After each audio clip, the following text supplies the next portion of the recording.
Hey guys, it's Amanda Stapleton, and I am back again with the #1 podcast in the world, Elite Mastermind. And today we will be talking about my favorite topic, self-love and self-care. What does self-love and self-care mean to you? Well, I'll tell you what it means to me. It means honoring yourself, respecting yourself, loving yourself, and putting yourself first. Putting yourself first is so important, and also spending time doing all things that you love, that makes you feel good, and that makes you feel fulfilled.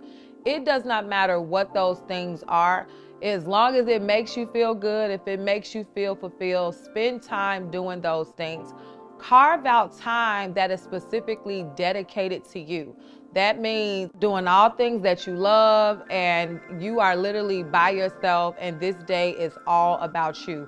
Whether it's an hour, whether it's 2 hours, whether it's a day. I actually have what it is called a self-care Sunday. That means every single Sunday I am spending time with self, doing all things that I love, and I'm doing things that makes me feel reset and recharged. So when that upcoming week comes up, I'm all ready to tackle all of my goals and things that I have planned. But my self-care Sunday, it changes depending on what I want to do. It's all about me. Rather, if I just want to sit at home and watch TV all day, or if I want to spend some time going shopping, reading my favorite book, writing down my goals and my affirmations, whatever it is, it's all about just having that me time. Me time is so important, especially with all the roles that we play. Some of us are fathers, mothers, sisters, brothers. We're running businesses, or we're the supervisor at a company, or we're in corporate America. Whatever you are doing, it is just so important to just take that me time. And I also want to touch on, what does it mean to honor and respect yourself, okay? That means avoiding all things, eliminating all things that is negative, anything that is not serving you, anything that is not serving your highest good. You want to give those things the least of your attention, okay? And you want to give all positive things your attention. That means that if you have a person or a circle of influence that's always pouring into you, making you feel powerful. As I said before, we don't want to be around people that makes us feel powerless, okay? People that makes us feel powerless are people that want to dim our light and try to make us bring our power down. It is time for us to take our power back and understand the value that we bring to the table, okay? No matter what table it is, whether it's a relationship, a friendship, a business, whatever, it is time for us to take our power back and walk into our purpose and understand what we're bringing to the table. Now, when I say honor yourself, what does that mean? Honoring yourself is just knowing, just having that self-love for yourself, where you are setting boundaries, you are setting standards, and you're standing strong on those standards and those boundaries. It is okay for your boundaries to change whenever you feel like it. I'm a firm believer in my boundaries can change any second, any minute, any hour. It is okay for you to be able to reflect, reevaluate, and understand that I need to shift my boundaries, or I need to shift my standards. So you absolutely can change your boundaries and your standards whenever you feel like it. But honoring yourself means standing on those boundaries and standards because of the level of love you have for yourself. You're not lowering your boundaries. You're not lowering your standards for nothing and no one. So to me, a person who love themselves and they have self-love is someone that understands what boundaries and standards are. Sometimes it is so easy to get away from standing on our boundaries and lowering our standards for people that we so-called love.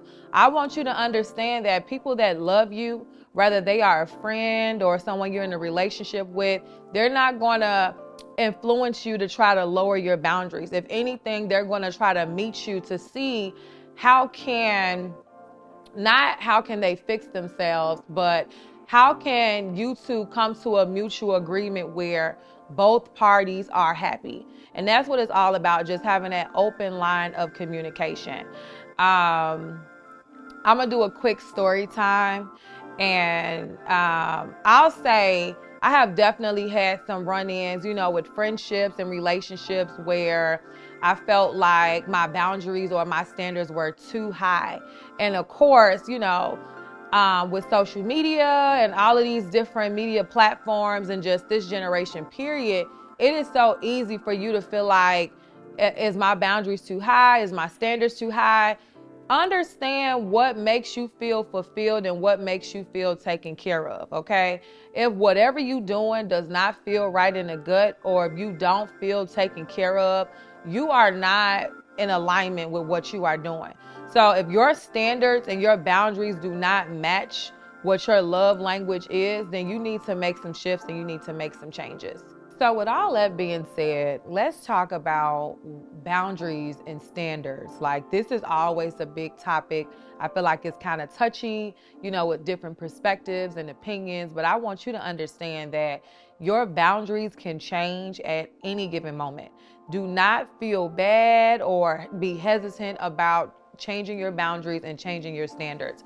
For example, I don't care what I did yesterday. I don't care what I accepted an hour ago. My boundaries have changed, my standards have changed, and this is what I require now. There's nothing wrong with that, because at the end of the day, you want to feel fulfilled with whatever you're doing.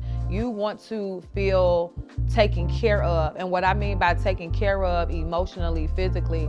So you want to be clear on what your boundaries and your standards are.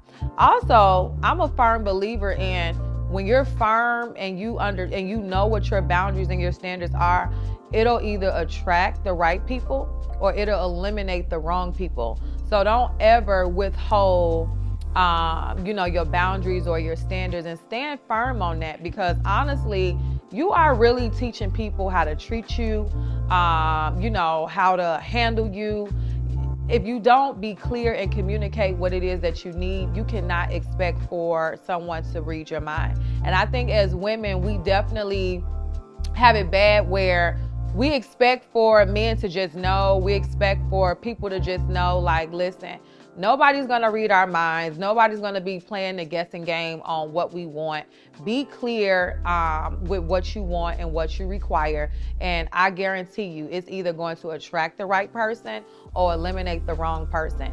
This is the self-care segment with Elite Mastermind. And I appreciate you guys for tuning into the #1 podcast in the world. I'll be seeing you guys soon. But other than that, have an amazing, amazing self-care Sunday. Bye.